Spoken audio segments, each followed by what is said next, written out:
এইটা সেই বুড়া তো? আরে হ্যাঁ পরা, দেখুনু চিত্রগুপ্ত যেমিতি বর্ণনা করিଥିଲେ সেই ভଳିଆ ଦେଖାଯାଉଛି। ଧଡ଼ଧଡ଼ିଆ ଚର୍ମ, ଧଳା ଧୂସର ଚୁଟି, ବେକରେ କପଡ଼ା ପଟି, ଆଉ ନାଟା କହିଥିଲେ କ'ଣ କହିଥିଲେ ଯେ ହଇରେ ଭୁଲି ଯାଇଛୁ ନା ରେ? ହଉ ହଉ ଚାଲେ ତାକୁ ଉଠେଇକି ପଚାରିଦବା। ମଉସା, ଓ ମଉସା, ଆଚ୍ଛା ମଉସା ତମ ନାଁଟା କ'ଣ କହିଲ? ଆରେ ହେ ଠିକ ରେ ତମେ ଦିଟା ଆମ ଗାଁ ଜମା କେବେଠୁ ସରିଲାଣି। ମୁଁ ନିଦ ଭାଙ୍ଗିଦେଲ, ଛାଡ଼ିବିନି ତମ ଦିଟାକୁ। କୁଆଡେ ଗଲା ମୋ ବାଡ଼ି?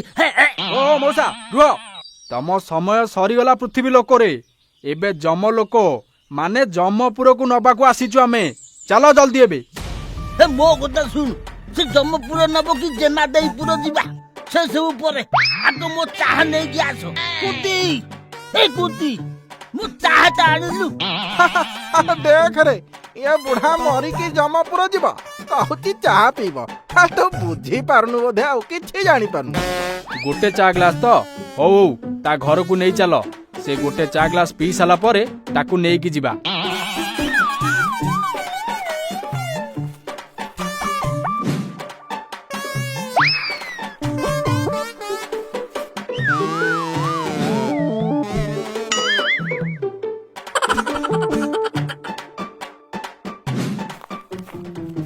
ଆରେ ଏ ବୁଢା କୁଆଡେ ଯାଉଛି?